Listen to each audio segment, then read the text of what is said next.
Welcome to our book summary channel. Before giving the book summary, if you are new to this channel, subscribe it. And check out the playlist where different categories book summaries available according to your need. Now let's start the summary. Ryan Holiday explains that the key to happiness and success lies in cultivating stillness, which he defines as the ability to be steady while the world spins around you. He provides examples of how stillness has helped historical figures like Winston Churchill and Marcus Aurelius to make better decisions and lead successful lives. Part 1, Mind. Chapter 1, The Tyranny of the Mind. In this chapter, Holiday discusses how our minds can be both a source of creativity and a prison. He provides examples of how our thoughts can become so overwhelming that we lose perspective and become paralyzed with anxiety. Holiday suggests that meditation is one way to calm the mind and reduce the mental clutter that can lead to overwhelm. He provides tips on how to meditate, such as focusing on the breath and practicing regularly.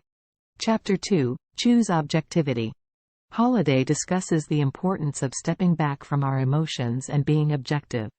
He provides examples of how our emotions can cloud our judgment and lead to poor decisions. For instance, he tells the story of how Abraham Lincoln overcame his anger at a colleague who insulted him, and instead chose to respond with grace and diplomacy. Holiday provides tips on how to be more objective, such as practicing empathy and considering alternative viewpoints. Chapter 3, Unbiased Perception. In this chapter, Holiday talks about how our perception of the world shapes our experiences. He provides examples of how changing our perception can help us see things more clearly and make better decisions. For instance, he tells the story of how the Stoic philosopher Epictetus reframed his perception of a leg injury as an opportunity to develop mental toughness. Holiday provides tips on how to cultivate a more unbiased perception, such as practicing mindfulness and questioning our assumptions. Chapter 4, Emotional Stoicism. Holiday introduces the idea of emotional stoicism and how it can help us handle difficult situations. He discusses techniques for practicing emotional stoicism, such as negative visualization. For example, he tells the story of how the ancient Greek philosopher Seneca practiced negative visualization by imagining the worst-case scenarios that could happen to him, so that he could be better prepared to face them. Holiday provides tips on how to practice emotional stoicism, such as reframing our thoughts and focusing on what we can control. Chapter 5, The Power of Journaling. In this chapter, Holiday discusses the benefits of journaling and how it can help us reflect on our thoughts and emotions. He provides examples of how great thinkers like Marcus Aurelius and Benjamin Franklin used journaling to clarify their thoughts and make better decisions. He also shares his own experience of journaling and how it has helped him gain insight into his own thought patterns. Holiday provides tips on how to journal effectively, such as setting aside a specific time and place to write and using prompts to guide our reflections. Chapter 6, Seek Solitude. Holiday emphasizes the importance of solitude and how it can help us find clarity and focus. He provides examples of people who have used solitude to achieve great things, such as the writer Henry David Thoreau, who spent 2 years living alone in a cabin in the woods. Holiday also provides tips on how to cultivate solitude, such as taking walks in nature or turning off our phones. Part 2, Spirit. Chapter 7, The Opposite of Distraction. In this chapter, Holiday discusses how distraction can prevent us from achieving stillness. He provides examples of how technology and social media can be addictive and prevent us from being present in the moment. He also shares tips on how to overcome distraction, such as setting boundaries and learning to say no. For instance, he recommends setting aside specific times of day for checking emails and social media instead of constantly checking them throughout the day. Chapter 8, Alive Time versus Dead Time. Holiday discusses the difference between alive time and dead time, and how the former can help us achieve stillness. Alive time is time spent pursuing our passions and goals, while dead time is time spent on meaningless activities.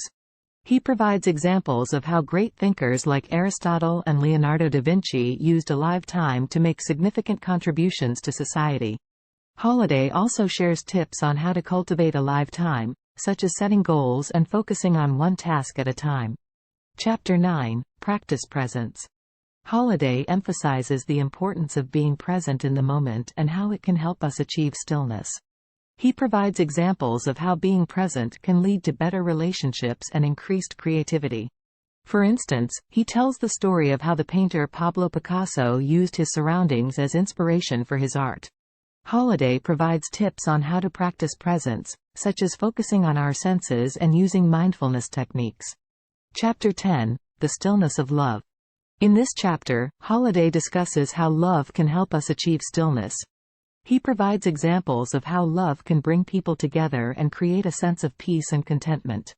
He also discusses the importance of self-love and how it can help us cultivate stillness. Holiday provides tips on how to practice love, such as expressing gratitude and forgiveness. Part 3, Body. Chapter 11, The Joy of Hard Work. Holiday discusses the importance of hard work and how it can help us achieve stillness. He provides examples of how hard work can lead to a sense of purpose and accomplishment. For instance, he tells the story of how the musician Bruce Springsteen worked tirelessly to achieve success. Holiday also provides tips on how to cultivate a strong work ethic, such as setting goals and staying focused. Chapter 12, Rest and Recovery. In this chapter, Holiday emphasizes the importance of rest and recovery for achieving stillness. He provides examples of how rest can lead to increased productivity and creativity. For instance, he tells the story of how the writer Ernest Hemingway took time off from writing to recharge his creative batteries. Holiday also provides tips on how to rest effectively, such as setting boundaries and prioritizing sleep. Chapter 13, The Rhythm of Life. Holiday discusses the importance of finding a rhythm in our daily lives and how it can help us achieve stillness. He provides examples of how great thinkers like Benjamin Franklin and Winston Churchill structured their days for maximum productivity. Holiday also provides tips on how to find our own rhythm, such as creating a daily routine and prioritizing self-care. Conclusion. In the conclusion, Holiday summarizes the key points of the book and emphasizes the importance of stillness for achieving happiness and success.